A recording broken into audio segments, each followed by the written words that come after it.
Alright y'all, 2004 Denali air ride is acting up, so I bought some heavy duty springs.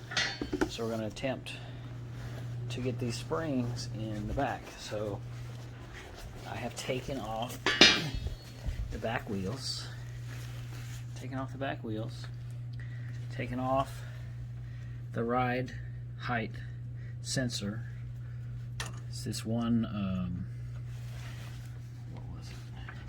I think it's a 13 millimeter. This is an 18 millimeter on the sway bars. You will have to hold the center with an Allen wrench. Let's see what size it was. So it's an 18 millimeter for the big one, and Allen is an 8.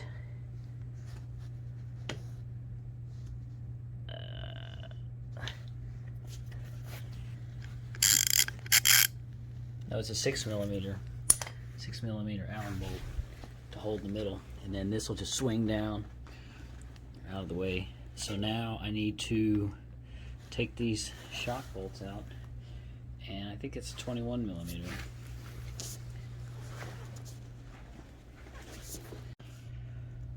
Alright, well, no video on that part. So but anyway, if you look at this axle, say I put a jack under one side, lower this down most of the way. Now you can't really lower it all the way because there's brake lines in the middle that get too tight.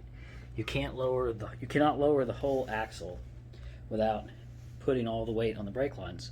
So what you do is you put a jack right under here or over there on the other side, jack that side up as far as you can, and then this side will go down. And it'll go down far enough you don't have to use a spring compressor or anything, but it is a little tight, so I had to use a little pry bar just to pry it off the bottom, but really wasn't too bad. And the new springs are actually they're thicker. Here's the old spring and the new spring. The new spring is thicker, but it's slightly shorter, so it goes in a little bit easier. I think they probably did that on purpose.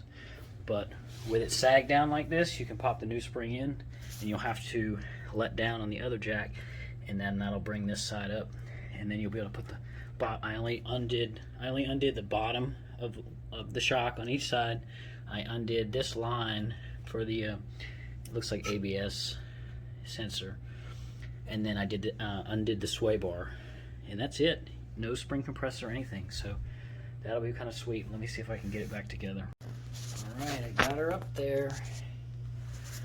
So when you do the first side, I did the driver's side first. I let the jack in the middle down most of the way, but you see the brake lines right here. Those will get too tight if you just keep coming down. It's only going to come down so far. So I left this kind of in a medium low setting, you know, to where it's not too tight, and then I jacked up right here on that other side, and it pushed this side way down, and this spring almost comes out. You just have to put a little pry bar and get it out. And so the new spring's a little shorter, so it popped up in there no problem. And then I released the jack on this side, and it brought this side up, and then I made sure that the spring was aligned into the cups at the top and the bottom. And then of course this spring is a lot stiffer, so when I went to do this side and then I jacked up on this side, it wouldn't let me jack this side up nearly as far as that side, so that side was harder to do. It was tighter, and I still didn't have to use spring compressors, but I had to kind of use 2 pry bars to pry it up over the axle, but an extra set of hands would have helped a lot. But anyway, I only took off this lower bolt on both shocks. I took off the ABS lines on both of these, and I would probably recommend unclipping your gas struts if you still have it, because this expands quite low and it stretches it quite a bit. But also take off your ride height sensor, and then on the passenger side this axle won't drop all the way down because there's a little bracket right here onto the frame.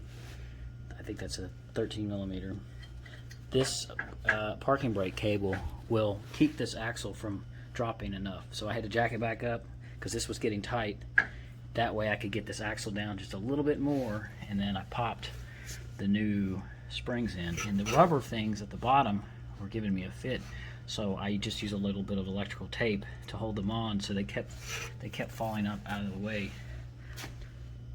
And that was pretty much it. And then of course the ride sensor on this side, I took that off. I don't know if I would have had to done this, but it may have went too far. It could possibly have damaged the sensors. But anyway, that worked. No spring compressors. The other videos I saw, people were using spring compressors. And I guess you probably could drop the whole axle if you took right there where the brake lines bolt on. If you took that off, you may could drop the axle farther. And then of course take both these sway bar end links off, take the bolt and then nut off, and that'll let the axle drop farther. And then let's check on the ride height. There's the old springs. The old springs were about 3/4 of an inch longer, so the new ones actually went in easier, aside from having the one stiffer. I'm going to get the wheels on, and then we'll see what the height looks like. Alright, there's the finished product. The gap, that gap in the fender in the front was about exactly the same as it was in the back. As you can see, it looks like it's jacked up now quite a bit. It'll probably settle some once it gets out and driving around. But I did see some of the reviews that said that it was quite high up.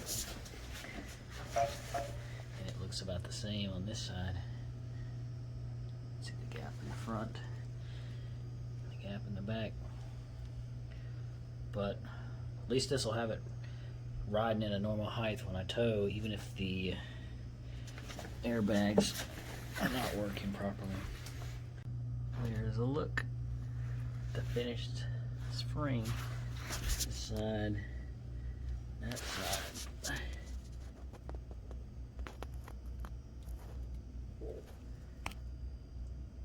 Hopefully it didn't move. I don't think it can, really.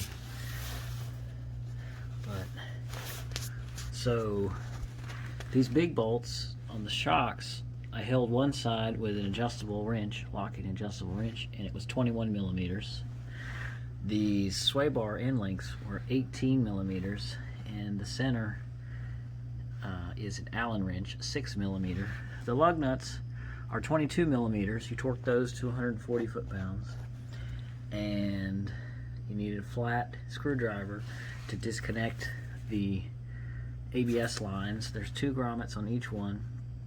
And the parking, the ride height sensors right here, these ride height sensors is a 13 millimeter bolt. There's one on each side. And then